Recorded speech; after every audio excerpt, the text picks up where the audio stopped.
Hello, everyone, and welcome back to another episode of the 500 Miles podcast. I'm your host and creator, Adam Relkin, joined by regular co-host Kevin Modesto. And today, as we come back from Iowa after an off week, we have a guest and a co-worker of mine from the Racing Experts joining me today. Ladies and gentlemen, welcome Mr. Ryan Kemna to 500 Miles. Hey everyone, thanks for having me. Thanks for having me on, Adam and Kevin. Looking forward to doing this podcast. Yeah, so again, Ryan and I have been working together closely at the Racing Experts. In fact, at Chicagoland, we actually were kind of teammates in a way because we were covering all the races there together from TRE and just figuring that all out. But I do want to ask Ryan because I know your hobby in photography or your passion for photography started like much smaller and grew into something larger. Why don't you talk us a little bit about that side of your journalism work?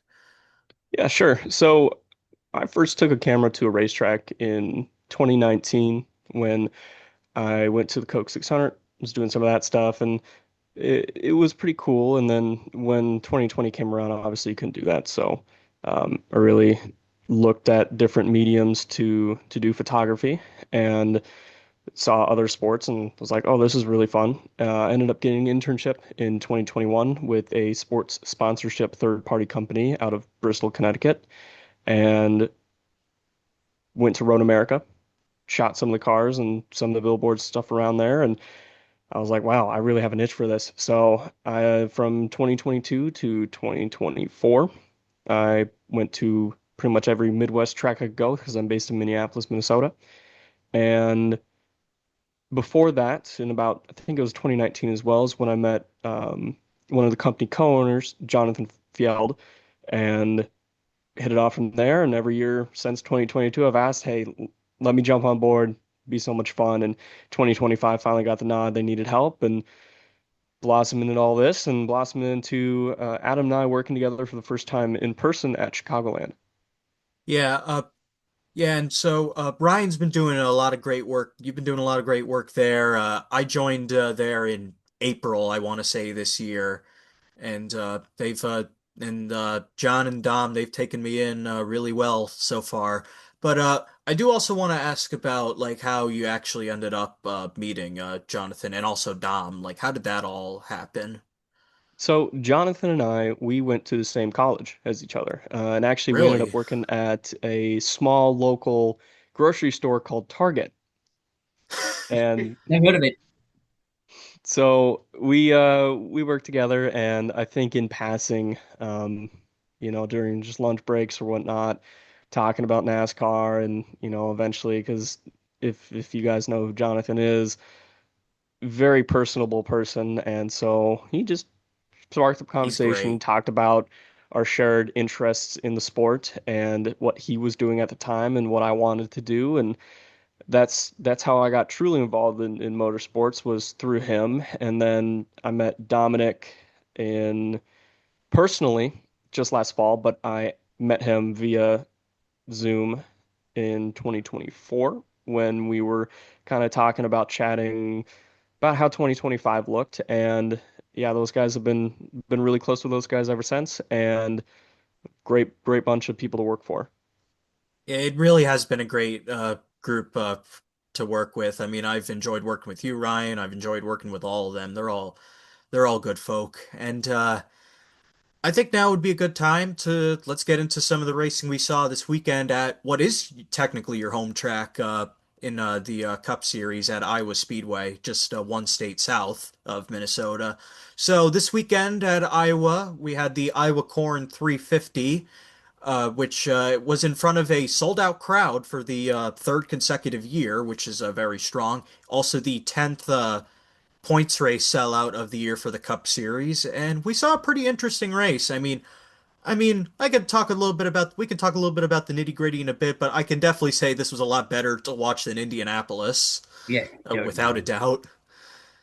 So that was a relief. So we saw a guy that I know I think we talked about it in Indianapolis too, Kevin, but A guy that I think nobody expected to be second in points is now second in points.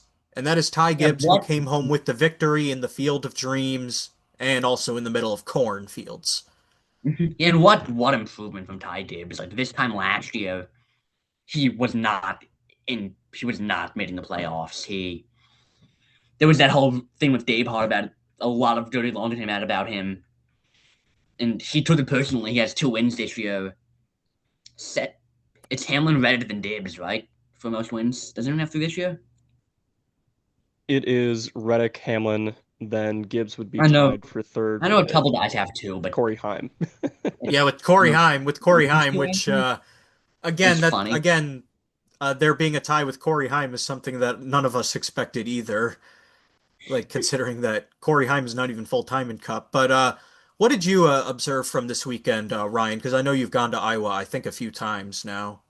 Man, yeah, so this is my second straight Iowa event I worked, and then I also went to the inaugural Cup Series race as a fan in 2024 now. It's been a Yeah. little bit. From a first-hand experience this weekend, I thought the storyline of the weekend for O'Reilly Series and Cup Series was having these young guys who aren't they aren't in their primes. They're still up and coming, they're finding themselves. All of a sudden be in the championship picture.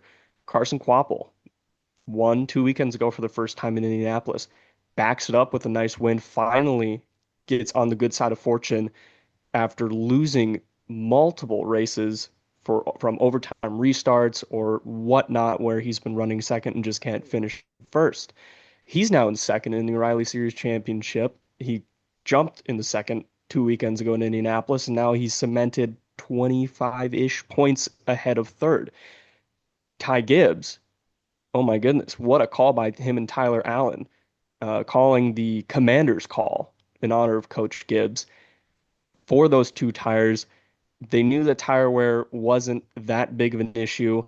Track position, getting in front, controlling that dirty air, played the exact role that they wanted. He gets his second win of the season, second career win as well. So there's just a lot of mirrors to both of our winners this past weekend. And man, what a job Ty Gibbs did. He did everything right and then some to earn his victory. Yeah, Yeah, oh, are you gonna go first, Kevin? and let's talk about who he beat for the 7th time this season. Christopher Bell's the runner-up. Oh my God. Christopher Bell, Seven he times and no wins. And I saw on Twitter he's lost them by like a combined 2, 3 seconds. oh my God. He's that like Poor Bell. is it just me or does it feel like he's turning into Sheldon Creed now? Like, and I hate that I'm It even making does. that comparison because he's like he just jumped from 10th to 5th in points in one race. So like or I He's think it was sitting like sixth right now, but all 6th, all excuse four of the me. Joe Gibbs cars are in the top six in points. If we're looking 5 races ago, even Briscoe, Bell down They were in the both lower tens.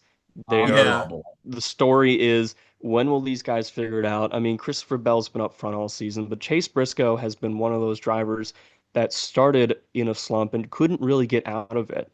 He finally broke through with that Chicagoland victory. And while his qualifying hasn't been as good this year as it was last year, his race running and average finishing position has been almost as good as last year, which was phenomenal. Yeah, I absolutely agree. I mean, Chase Briscoe has jumped to 5th in points now. Bell is 6th. I accidentally said 5th earlier. Excuse me for that. But I mean, with Bell just can never really seem to manage dirty air because, like, I mean, and like, I don't really know if I can say that dirty air completely saved Ty Gibbs from winning this race because No, it didn't. did did you guys notice Bell kept m making mistakes that you could Yeah. make without dirty air. So like, it kind of feels like that he kind of did this one to himself much as I hate to say that. Like, Yeah. Well, one thing I kept seeing as well in the closing laps, especially into turn one, I think he did like 5 to 10, maybe even 15 different lines within the last 20 laps. He would go low and just drive it in there, and he couldn't have it stick. He would try getting out of that dirty air on the high side, and you just couldn't get the same run off the corner. He would go into the middle, but that seam, that troublesome seam in turn one of Iowa, who got Brad Keselowski in qualifying after he was trying to do a second banker, that got Chase Elliott during the middle of the first and lone practice session, that got Tyler Reddick on lap 5. You cannot go in the middle of that corner on that seam.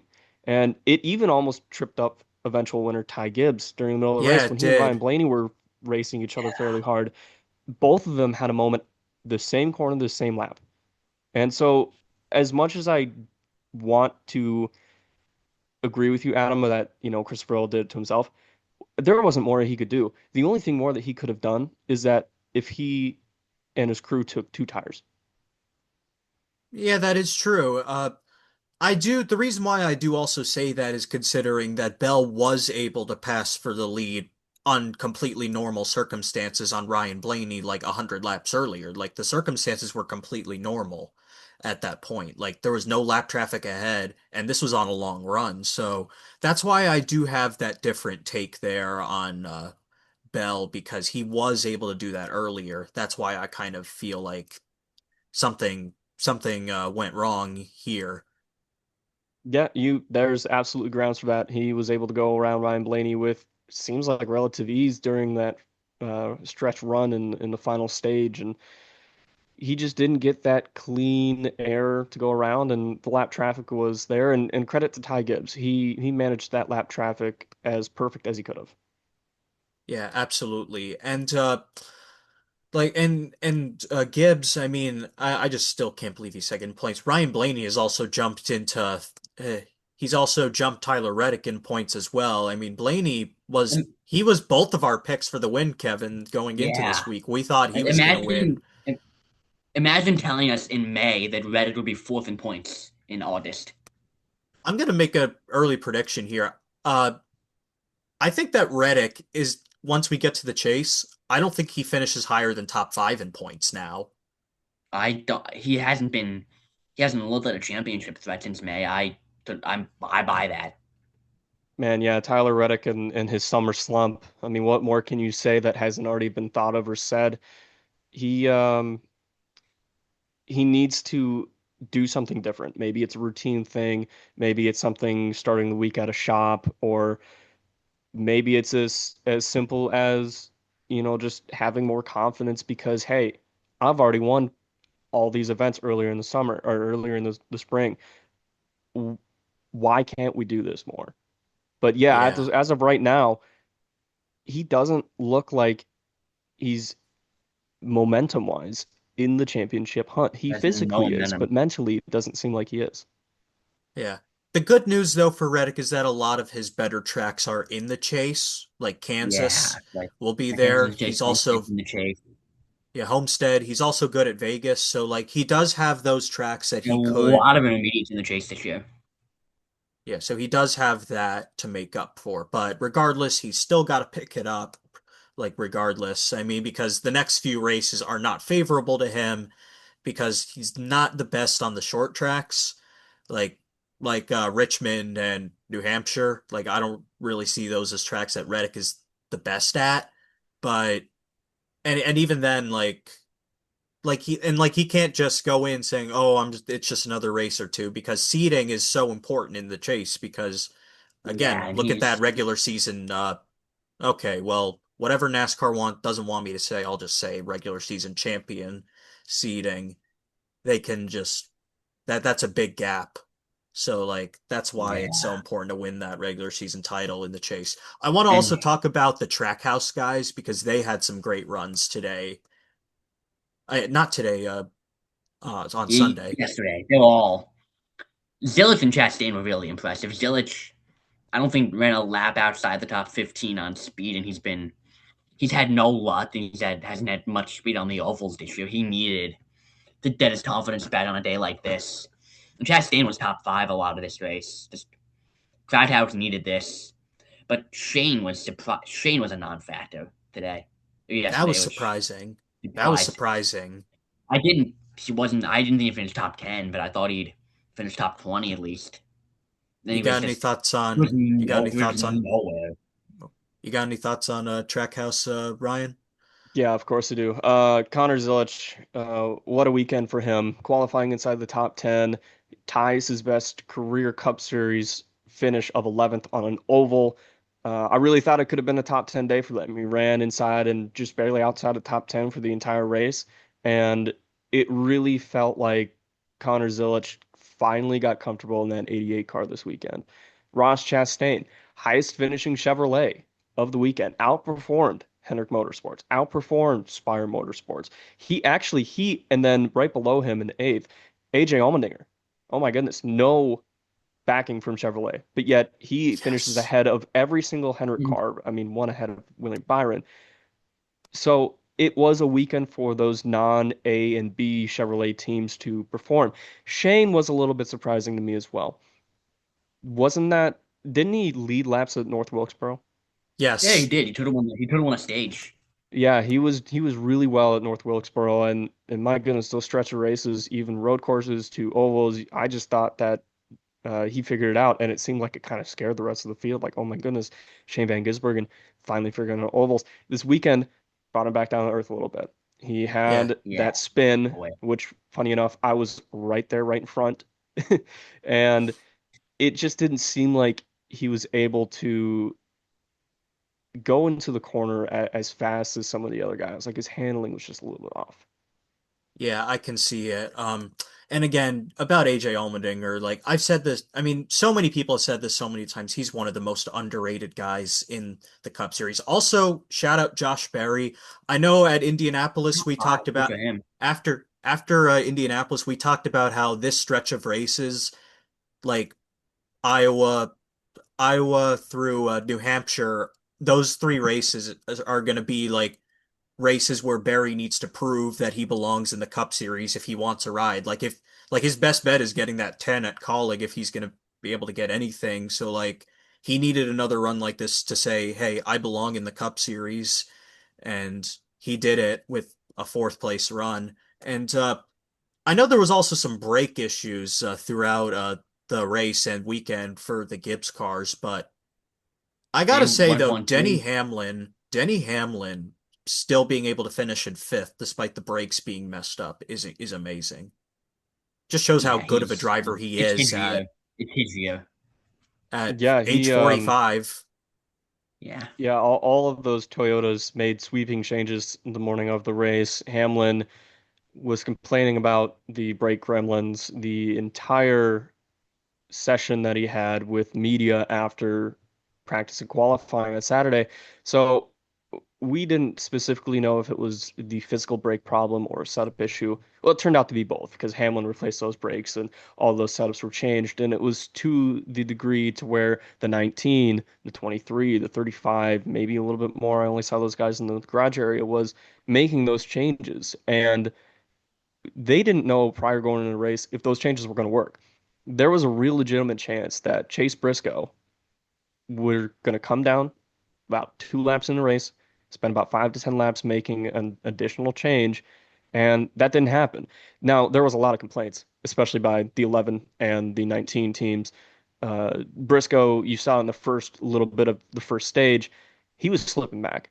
He wouldn't find it. But eventually, tires leveled out. Everybody else started complaining because they were losing grip, and brakes became less of a problem. Yesterday for Toyota, for all the Toyota teams, it was one of those times where it's either going to be a good day based on the changes, or it's just going to be a complete flop. And it ended up being a good day for all of them. Yeah, I definitely could see it throughout the field. And yeah. yeah, And because Ryan, they you and the mentioned oh, Ryan, you were saying? Not Ryan, It, and Kevin, Ryan, you were you saying.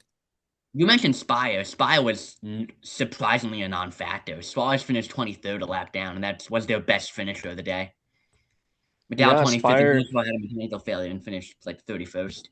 Yep, Spire was interesting. They came into the weekend and hosts of our jumped both Elliott and Larson, which we'll talk more about them later because, oh my goodness, just the downwards trajectory of those two, especially at Hendrick Motorsports at the moment. But Spire came in the weekend ahead of them in the point standings, which means that Their haulers got lined up a little bit further towards the front. They got set up for qualifying ahead of them.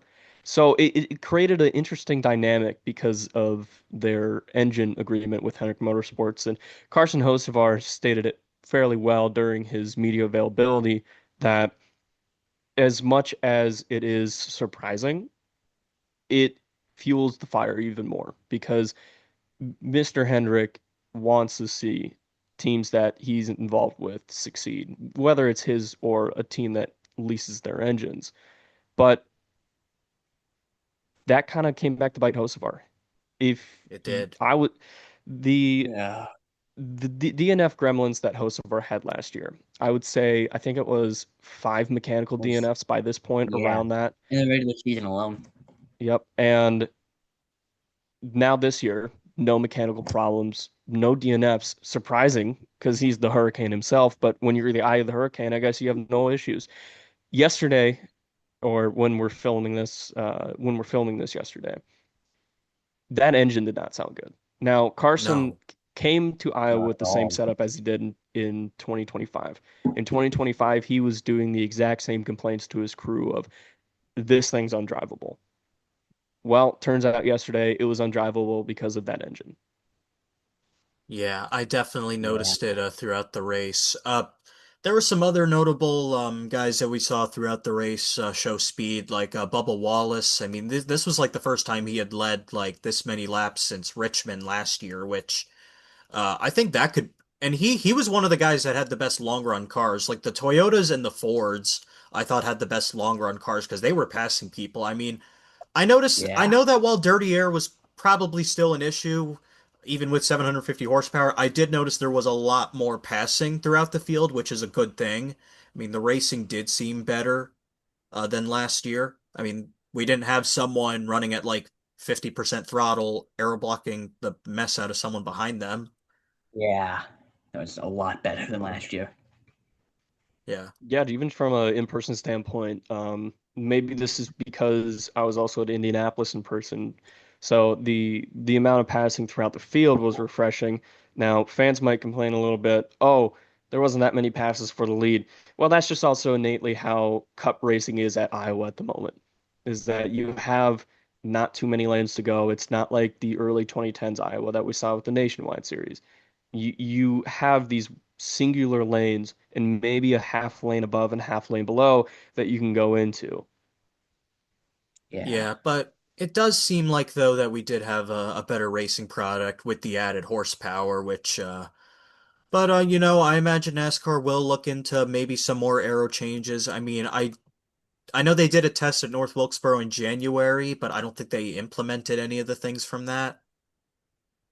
So maybe they look into that for 2027. Who knows? I mean, they're definitely going to Yeah, try man. something. Yeah, They're definitely going to 2027 try. is going to be a big year for Iowa. Yeah. I mean, And just just talking about I the was track just gonna itself. mention this. Yeah, Kevin, you can go I ahead. was just gonna mention this. Y'all didn't repave next year. Yep, they Should just have been should started have it happened. right after the end of the race, from my Should have understanding. in my opinion, should have happened in 2024, but better late than never. I'm excited to see fully repaved Iowa. Yeah, that was the same testament of race winner Ty Gibbs. It was let's, we if we would have, how do you say it exactly? He kind of framed it as this. They should have just done the full repave to begin with. Don't just repave the corners like they did. Just commit to it or don't. And that is a fairly shared sentiment of a lot of drivers. I was talking to Chase Elliott on Saturday and talking to him about, what would he do with that repave? And Ryan Blaney told us that he would make the banking a little bit higher to increase passing. And Chase didn't really share that sentiment.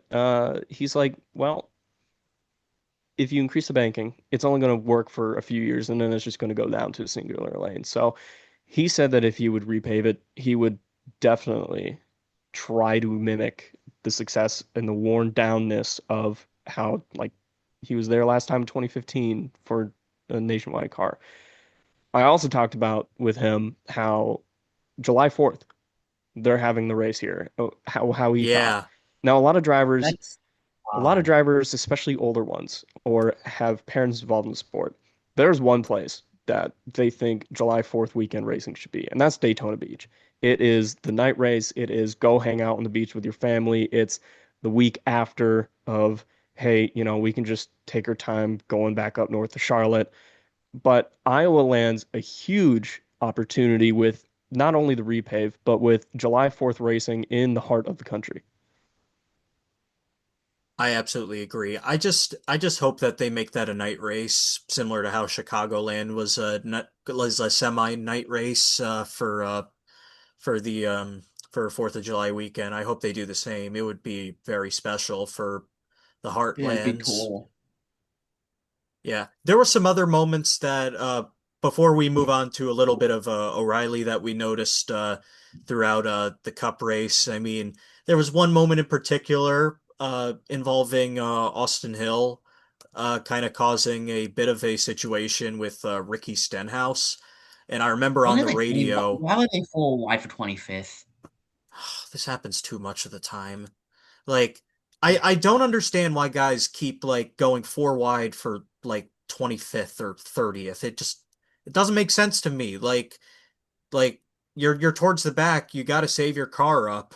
But I know on the radio McDowell said told his spotter to tell Ricky that was not on me. That was the 33. Yeah, that was good.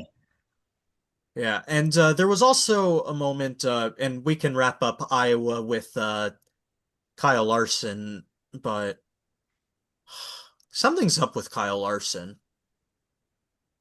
Yeah, I don't know if it's just the current 40-ish, almost 50 race losing streak he's on, or maybe it's just the fact that Iowa has it out for him. His prior two races at Iowa, man, is he fast on Saturday. Holy crap. He gets a pole in the first race at Iowa. Rex gets absolutely totaled. Has a similar issue what he had on Sunday with the toe link going out.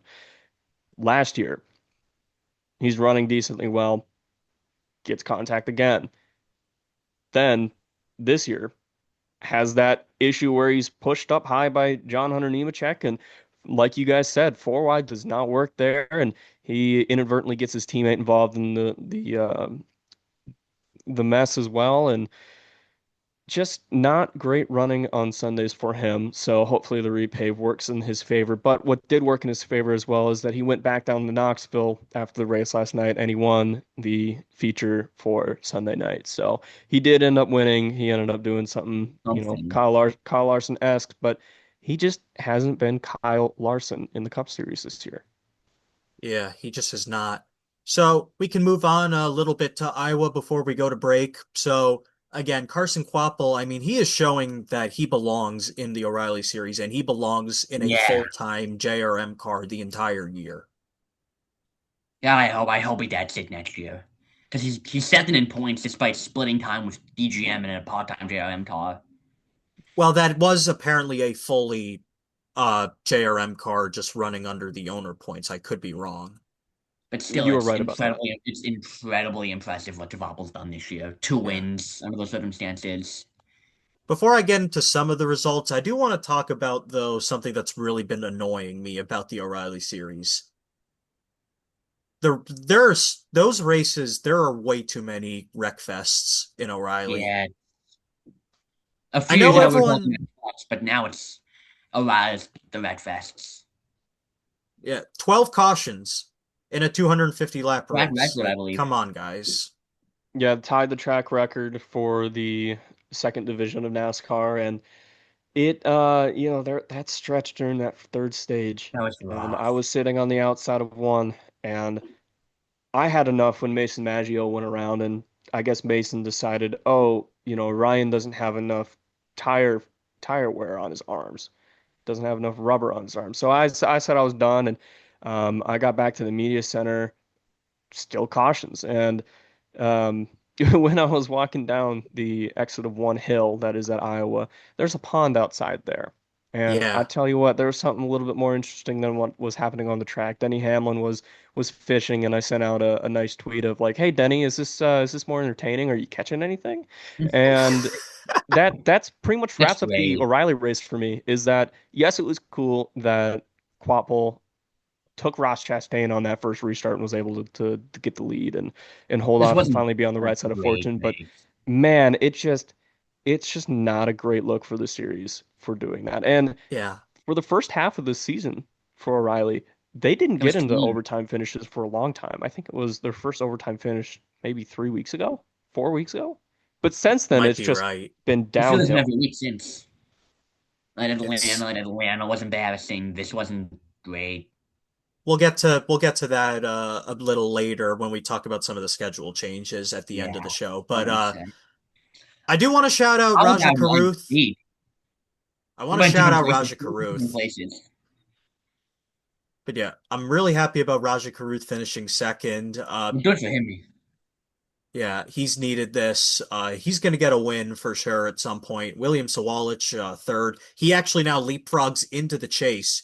Uh, I'm going to pull up but yeah, if you guys take a look at those chase standings, it is going to be really a really fun watch to see who can It's make it's it it's into the it's chase on it's points. it's dies for four. It's six dies for four spots.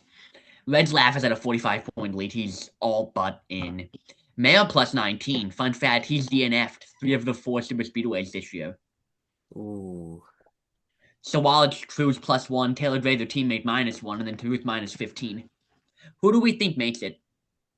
Gosh, that's a hard question because you have three JGR Toyotas in that Right on conversation, the bubble. and they are tied and then 1 point ahead of each other. If we look at the next few races, It's which is just only Daytona. one, it's just Daytona. Yeah. Brent Cruz hasn't been there before. William Sawalich isn't that well And of a neither of draft. those Toyotas are great Yeah, there. none of them. That's a I real think toss up. Raja bumps one of the. I think Raja bumps one of Cruz or Sawalich out. I'm not sure which one. Yeah, Yeah. I Give like that me give, opinion.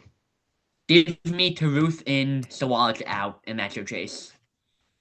Yeah, it'll be interesting to watch. I can't really predict anything until I'm not going to make a prediction on that until we get to Daytona. But there are though some interesting things that I think would be. There were a lot of interesting finishes that we saw from the race. Like Nick Sanchez, who finished in sixth. Like Sanchez, to me, is proving that he belongs in the O'Reilly series. Like Yeah, definitely. with a sixth place run. Both of the Sam Hunt cars got a top 10. Uh, Dean Thompson and Harrison Burton. Brennan Poole finished in 10th. Kyle Sieg got 12th. By the way, what the heck was that car? It was a butt face. The That's butt face exactly what it one was. And was they great. uh they had a lot of fun activations at the track. There was a little plushie that they had bouncing on the hood during practice. And they also had a mascot running around. Oh my God. I bet the That's nine-year-olds would, I bet the 9-year-old brain rot army would like that. Yeah. for sure. Carson Brown did a pretty good job in his first start. He The finished in top 15 is not 15th. bad. Yeah, not bad for his first start. We'll talk about his ARCA race a little bit after the break. There was I before we go to break though, I do feel really bad though for Ryan Sieg Yeah, because me he too. won the Sat pole. on pole, would have won, but that Harvin someone else's mistake and got a 33rd. That eliminated from chasing tension a race early. I Yeah, feel Brent so Cruz was terrible. the catalyst in that, and he had a tough weekend at Iowa. He Yeah. found himself in Lost a like bunch of different scuffles, and it just seemed like throughout the whole race, he couldn't quite keep his fenders to himself. And it yeah. boiled over, and it got both of the stage winners in one go in that overtime restart. And for Ryan Sieg, getting his first career pole in his, I believe, 450 something start in the series, Yeah. absolutely incredible. And the team, even though with third place finish, should have their heads held high. Another guy who's had a similar kind of storyline like that is Jeremy Clements. Clements at He has Indianapolis so won a much stage for the speed. first time in 2 years. Same kind of storyline as Sieg. He had problems which relegated his great day to a bad day. And same kind of thing at Iowa as well. He qualified inside the top 10. He was running inside the top 10 for most of that race, but came down late with another issue and another unfortunate finish for that 51 team. I also feel really bad for LeVar Scott because he was having a good day Yes. and just got messed up by Sammy there. I feel really bad for LeVar Me because too. he's a great guy. All right. We're going to go to break here. We will be right back here on 500 miles for the second half of today's show. So it's intermission time. We'll see you guys in a little bit.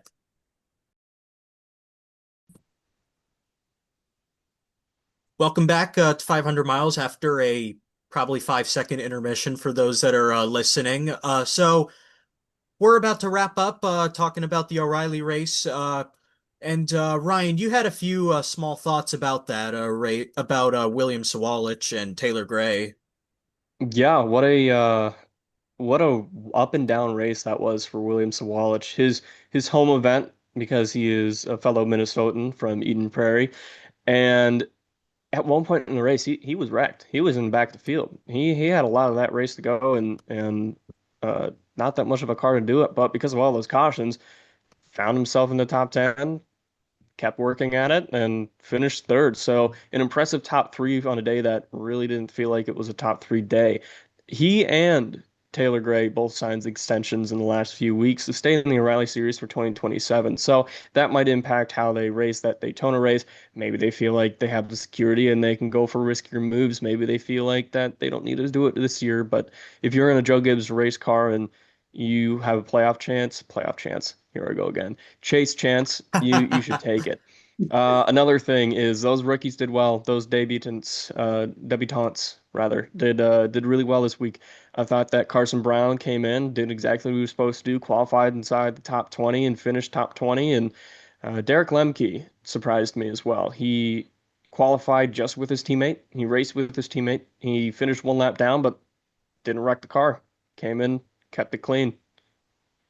Yep. So that's pretty much going to wrap up the O'Reilly side of today's show. Why don't we now move on to the a little bit of the ARCA and ARCA West side. This will be a little shorter, considering that those races are shorter. But we saw Tristan McGee ride the Dente, as I actually wrote in the post-race article I did for the Racing Experts because it's the Chili's car.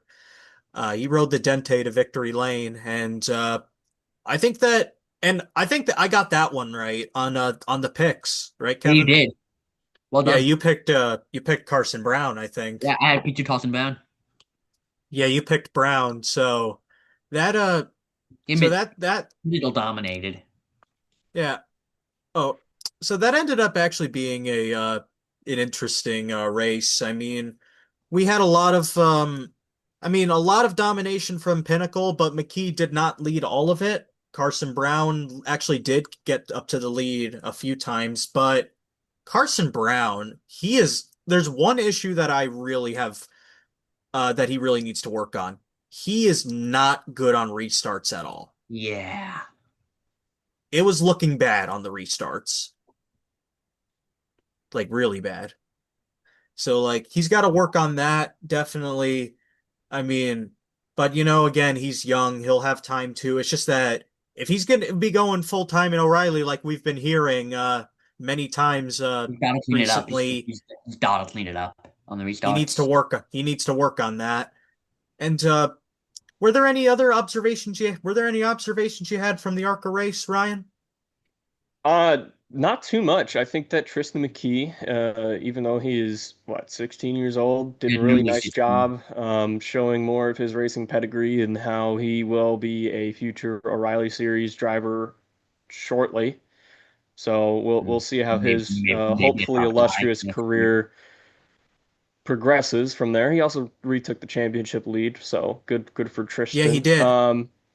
One other thing is personally, I hope that Brad Smith and their team can figure it out a little bit because he spun twice and that disrupted the race a little bit. And his bumpers got cleaned up. So I've seen reports that there's not much that they can do about the quality of that car, and of course, any sort of financial blow with buying bumpers isn't going to be great. But Yeah. for as much as I love the team and I've had conversations with Brad, I hope that they figure out what he's going to do next year for the better of the integrity of the sport. I hope. Um, I have a different view on it because Brad, I mean, he knows he's slow, but he knows to get out, he knows how to get out of the way the right way. It's just that I think this was a once in a blue moon, and it just felt like this was a once in a blue moon. But I do think that going into Springfield, which is the next race, he'll definitely try to work out something. But I I have a bit of a different view on it, but I just think though that Brad, it was just a once in a blue moon. There were guys that were more in the way that I felt there was more that felt more Yeah. egregious with them. So I can't really say Brad is the worst of the worst there. There were some good finishers though throughout the field. I mean, Isaac Kitzmiller has been having some great runs. I mean, I was really happy to see Andy J racing again. He was high as third at one point. And there was also a new team in Ty Fredrickson, Team 36, actually from Minnesota, I think. They were getting help from Nitro, though, so they were using the 90 for, I think, owner points purposes. Ryan Vargas, I mean, he was able to come back and finish in the top 10, which I was happy with that. I mean, there were a lot of other notables in the field, like uh, like for example, Brian Barbaro, who I actually met at the New York City and New Jersey NASCAR club. He had just flown in from Iowa like a day or two ago because he's usually a regular there because he lives in New York City while whenever he's not in a Delta Airlines pilot.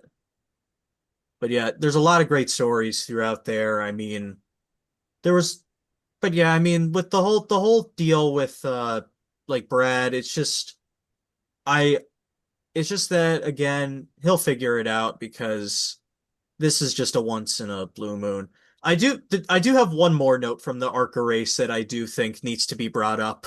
Let's have a moment of celebration right now. The 81 car took laps under green. Yes. Yes, they It did. took uh it took 6 races, I think, for them to take a lap. But they did it. Yeah, they did it. So congratulations, Kevin. Uh, I'm sorry. I just had to throw that in for the moment. And we'll get into Arca West Portland in a sec. That's going to be a little shorter, but that actually was a really fun race, I thought. I didn't get to watch it, but I heard it was a pretty fun, crazy finish. Yeah, that Oh final lap yeah. was intense with Mason Maggio coming out on top while being as low as fourth and Haley Deegan with her best performance. What a weekend for BMR More out than ever. there. Yeah, She got BMR. third. So lost my camera there by accident, but it was uh it was a really good day for McAnally and Massey. I mean, I mean, I didn't expect him to come out winning this one with how Nitro. And the sad part is Nitro brought 10 cars, not including the 90, which was another team, but and yet none of them won. So like Yeah, that's rough. that's what makes it a bit surprising. But I feel really bad for Kyle Steckley though. He had a great uh he had a really big shot at winning that race, but you know what? The 53, a team owned by Bob Torriere, that is still that is still like their second runner-up finish of the year because they finished runner-up at Lime Rock with Andrew Ranger. So, and then I mean, you had guys like Jeff Anton and Alex Quarterly have some good runs too from that are normally road ringers. Uh, I do feel though there's some thoughts on Ethan Tovo and Sam Corey on how they were racing Yeah. each other. Yeah. It just to Kind me of. it seemed like two guys who, were just using each other up and they wanted to get the win. Yeah, I can agree. I mean, I saw Corey went off course in the final turn. I don't remember if Tovo made contact with him or if he just went off on his own, but it was I will say though the Tovo twins are going to be, and by the way, there's not it in addition to Ethan, he's got a twin named Jackson. The two the Tovo twins guys, you're probably going to want to watch for them because they've been in Trans Am, and one of the Nitro co-owners is their dad, I think. So you're going to probably Yeah, want to I watch for agree with them. that too. You're going to probably want to watch for them going forward.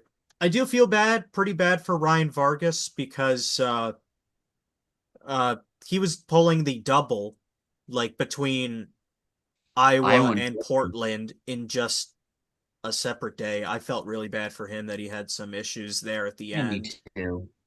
because Ryan he's a great guy and there was it was a really good entry list too. I mean 26 cars, that's the most that ARCA West has had at Portland since 2012 in fact. So that's good for them.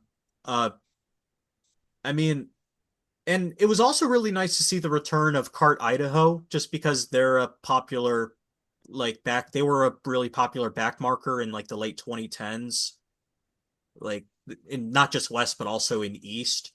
So like it was nice to see them. I mean, but yeah, I mean, I am disappointed though that O'Reilly isn't doing Portland anymore because I actually loved that race Yeah, and so did I. I was wanted to see it. NASCAR really needs to be in the Pacific Northwest and I hate that they took that away from them. Yeah, I'm not happy about it either. Yeah, I know the teams hated it, but I personally am disappointed though still. Me too. All right, so why don't Yeah, we move on to Richmond now? So the Richmond entry lists have dropped. We only have two races this week, so this will probably go a bit quicker. So at a so we'll start with the trucks because we go from bottom to top with race previews yeah. and we go in reverse order. So trucks, we have 39 trucks entered, which There was an entry list. yeah, that is a stacked entry list, and we can talk about some of these entries here. So we have, for example, Nick Lights in the one. And this one is interesting. Destiny Spurlock is in the two, not the Well, that 69. surprised me. I don't know if that's like a Carl Long truck using the owner points, It would be. That would make some sense. or I don't know yet. That probably would make the most sense because the 69 truck has had issues with making races this year.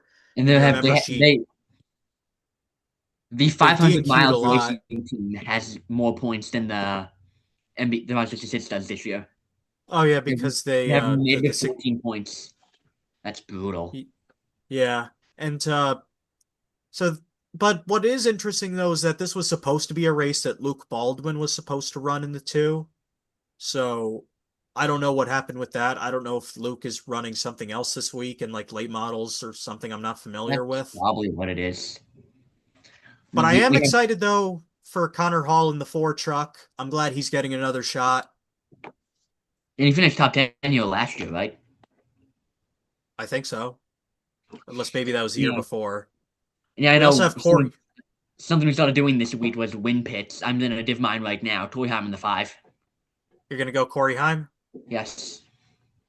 Uh, do you want to do this now before we finish the entry list, Let's finish the Ryan? entry list. I Yeah. think we go through the entry list because I'm looking and there might be someone else in that entry list that is a Ooh. surprise driver entry. Shane Van Gisbergen. I mean, he finished top five at North Wilkesboro in the trucks, but there's also another guy down there too. All right, let's go down the list again here. So we have Mason Massey, who's making his first truck start with McAnally. I'm curious how that's going to go. Derek Lemke's in the 22. We We have have Sadler in the 25. the return of Elliott Sadler. I am so happy about that. Growing up, Elliott Sadler was my favorite driver in the O'Reilly series. So I am so happy to see Elliott Sadler back. Uh, Casey Klein in the 27. We also have Parker Eatman in the 42. Timmy Hill is back in the 56. And is this the guy that you were pinpointing? Christopher Bell in the 62? Yep, Christopher Bell. What he can't win in the Cup Series, go down to the Truck Series. He already has a win in the Truck Series on a short track this year. Yep. So that could be something to watch for. So is Bell your pick, your win pick, Ryan?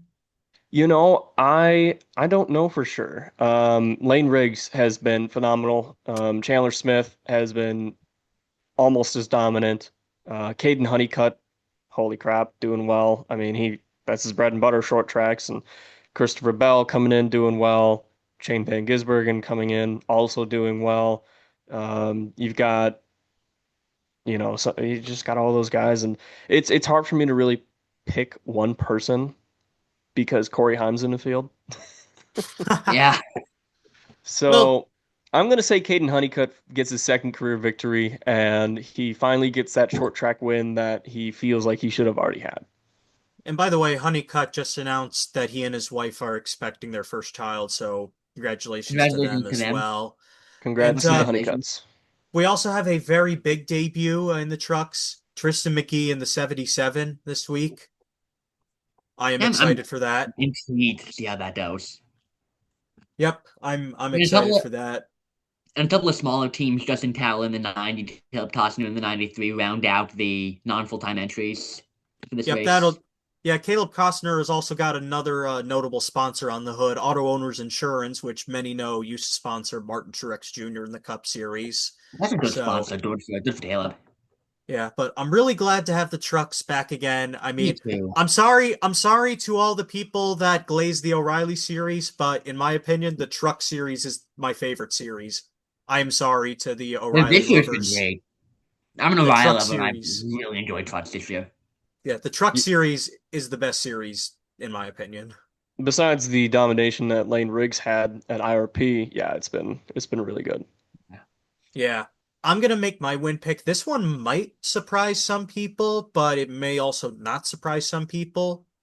I'm gonna go with someone who has not won this year, or he didn't even win last year, but I'm gonna go Ty Majeski. Ooh, I like that. I like that And pick. think about it. I mean, didn't he dominate this like race last year until Yeah, I Heim think took that him sounds out right. took him towards the end? Like, I'm gonna go Ty Majeski. I mean, I think Thor Sport's gonna finally break the drought and put the 88 back in victory lane. So Guys, are we in yeah, trouble here? Did none of us just pick Lane Riggs? None of us pit lane raids. oh Wait, well, that might be a mistake.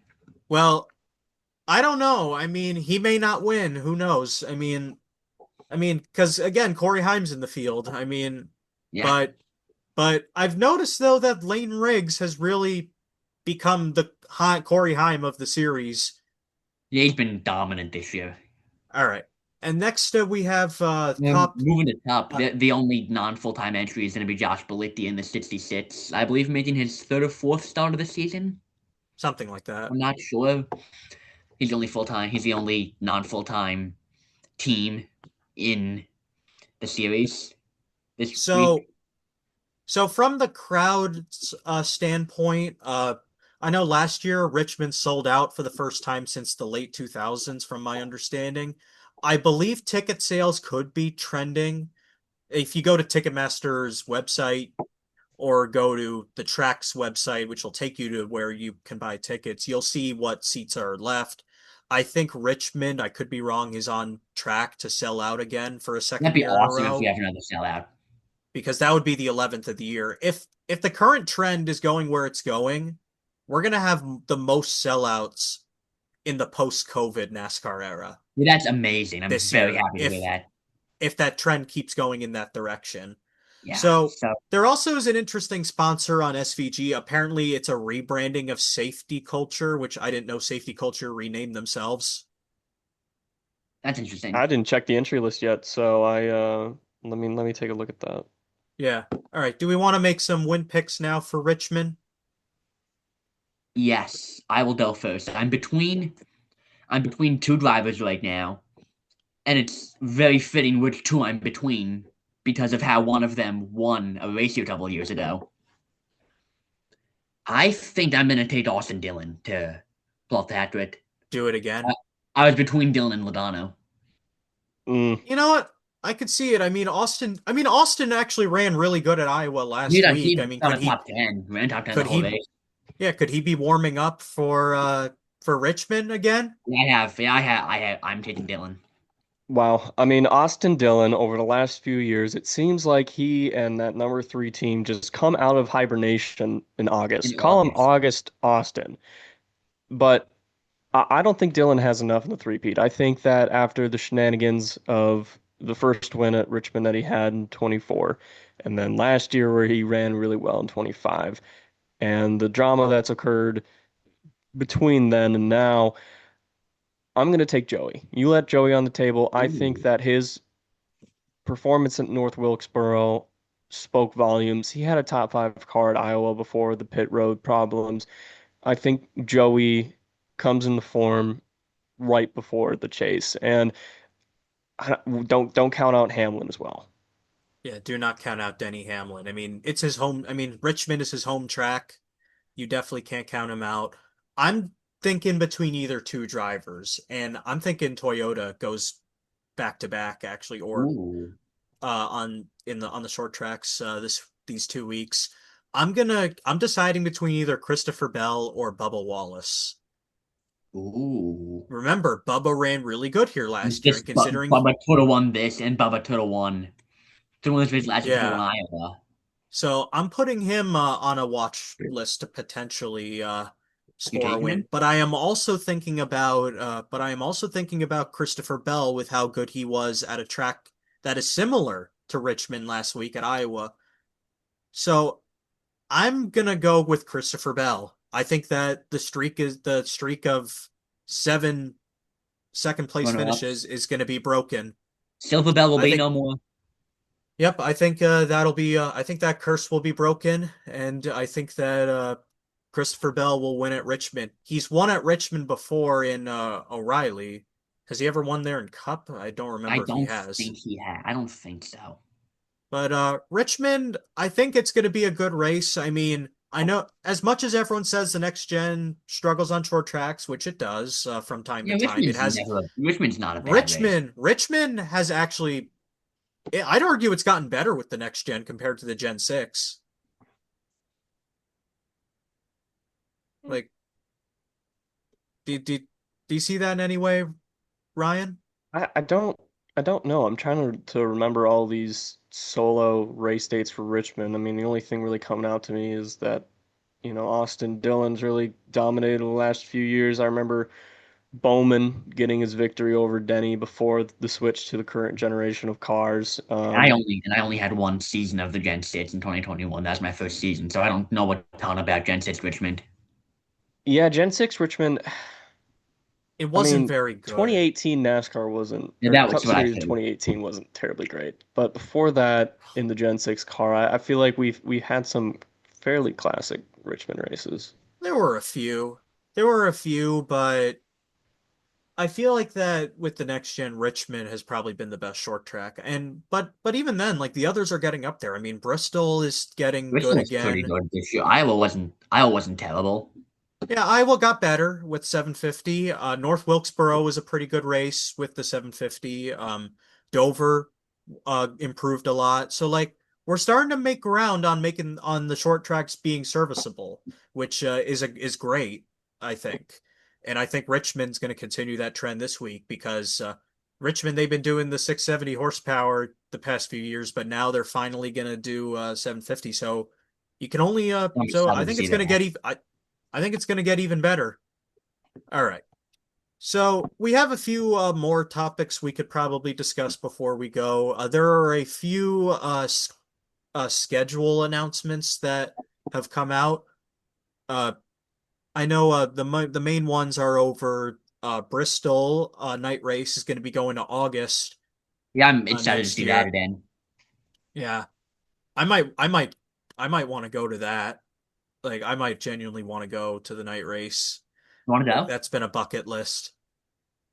And we also had there's also an announcement that New Hampshire is going to be chase race number 3 uh with it's going to be They're chase basically race swapping number dates. 3. Yeah, per kind of, although Gateway is going to take from my understanding is going to be taking New Hampshire's date. But that's been announced. I've heard, I don't know if it's been announced that Richmond is going to open the chase Yeah, and now next that's a year fun opener. and then Watkins Glen is going to be race 2 of the chase.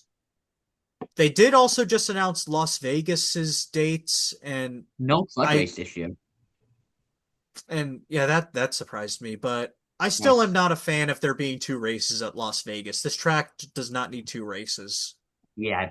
I'd rather see one triple header weekend than two Tupper and O'Reilly weekends, especially when one of Dove and Woodsboro aren't going to be points races. We don't really need two Vegas races, in my opinion. And considering that, as I said earlier, the Truck Series is my favorite series, I am disappointed they're not doing Vegas at But all. something I think is a good move is Atlanta will only have one. Echo Park will only have one O'Reilly race. Who calls it I'm Echo kind of Park? I'm questioning the two truck races, but I'm not disappointed to see an O'Reilly race though. Yeah, Yeah, on that that needed to Atlanta go. tangent, with the trucks, with the trucks being there during the second running as well. What happens to Lime Rock Park? I'm not Maybe really O'Reilly. too worried. I mean, I could see them maybe swapping O'Reilly to doing Lime Rock and having it be O'Reilly and I'd like to ARCA, see that. I'd like to see that a lot. or maybe they move Or trucks maybe they go and back to Portland.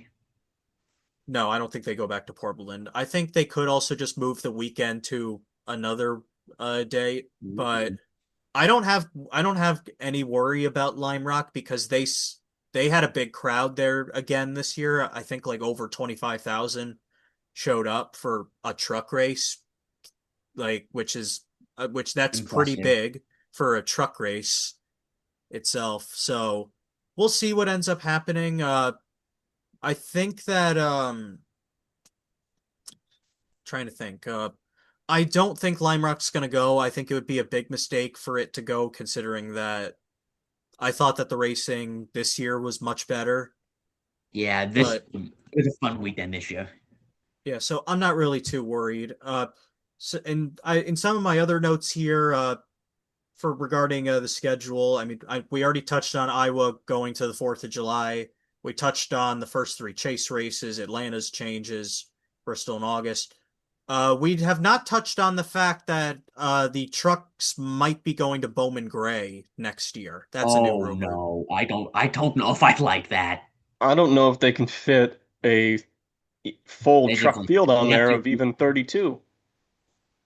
They're gonna probably have to try something. I think, in my opinion, though, there is a reason why they would have to do that because the contract that NASCAR It said signed like with 7 years they have to have a race or something five, like that. Five. it's Oh, 5 years that it has to be a top three national series. Like it has to be a national series, not a regional series. So with the Clash not being at Bowman Gray and them unfortunately not being able to get the All-Star race to Bowman Gray because that would be a perfect All-Star race venue. Uh, they I think that what they're gonna try to do, I think that they could try the trucks. I mean, we'll see I'd rather. exactly how they do it. I think that, but I think one of the reasons as well is because they're required to do this for 5 years. If they breach that contract, we you kind of run the risk of NASCAR again, and I don't think we Yeah, want to deal with NASCAR again. not Yeah, because really. we already have the whole Spire Motorsports, Joe Gibbs Racing debacle right now, which that will thankfully give us a off season of not NASCAR until February to see what happens with that. Yeah, so that's why I think NASCAR has to bring the trucks to Bowman Gray because And we were just talking about how these wreckfests in O'Reilly don't look good. I don't have terribly high hopes for a lower series race at Bowman Gray, but hopefully I'm wrong. we'll see. I mean, we'll see, but I do think that they are kind of going to have to be forced to do this because, Yeah. again, contracts and stuff. So there's one more, one more like thing that also has been coming up There's is something silly season. I I have something to say about this leading into it. Dean Thompson will move to the Haas Factory team in a third entry. And when I first saw that, I was like, the check cleared. But looking at his stats, he's better than I thought he was. He has 11 top tens for Sam Hunt in a year and a half, which is not bad at all, given that that's not a top team. I'm excited to see him get this opportunity. What do y'all think? I think it's a good full circle moment for Dean. I He saw has it was connections sponsored by to them. Joe Custer and that organization from fairly young age, and The only thing that was off-putting for me is how team president Joe Custer was explaining to media and in that announcement how much of a non-factor finance was in getting Dean in, and how much the That's the O'Reilly problem. series and the CW and the new bargaining agreement and the new purse agreement helps bring in drivers who don't have that financial backing. And to bring Dean in and say that is a little bit redundant, I would say, because Dean comes in with two fairly decent sponsors that And I like he has Dean, Yeah, but connections to. it's not like he's not he is a paid driver. He's a better paid driver, but he is a paid driver. yeah. And you also got to keep in mind that Sam Mayer and Sheldon Creed, who currently drive for Haas Factory team, they come from money. Like they have family money behind them that's helping them get in those seats. Yes. So that's why I don't really know. I know there was also questions about if Sam Mayer or Sheldon Creed were going to be returning to Haas Factory team. There was no announcement on that. I know Jordan Bianchi had also asked about Sammy Smith if he's going to return to JRM. There was nothing about that. I have some other notes here in terms of silly season stuff. It did sound like from Bob Pockrass, that Parker Retzlaff Is is back in sounds like he's Viking. going to go back. It sounds like he's going to go back to Viking. Yeah, he and that team have really made strides this year in their first year together. They're pretty. They just need to get stage points in the first stage to Yeah. essentially lock into the chase. And how well he's been running in those cars has been just So impressed. phenomenal for It's his career amazing. development and the team. And I equate that situation. Sorry to bring up open wheel cars in a NASCAR conversation, but similar to Rena's VK over an IndyCar, because you've got two guys who are a little bit younger who are on teams that, they're not expected to go up and contend for top fives and even lead some laps. And yet they're in a situation contractually where they should return to those teams to keep the momentum going. And Parker should evaluate that option. Yeah, And I know there's I've a been a lot of Red Lab. yeah, yeah. I've been a Red I've Lab guy. been We're back. yeah, Retzlaff is really I've had so much faith in him and he's really showing it. But I bring that up because there were some people that were like thinking that oh, he had a legacy fire suit at Nashville in the truck, that means he's signing a Toyota deal.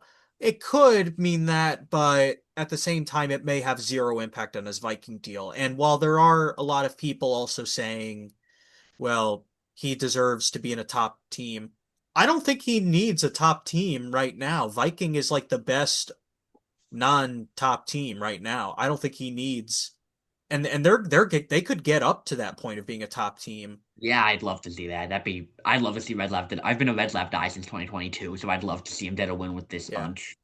Yeah, especially with how much Viking is and Don Sackett is putting into this team. Yeah. A few more silly season stuff here.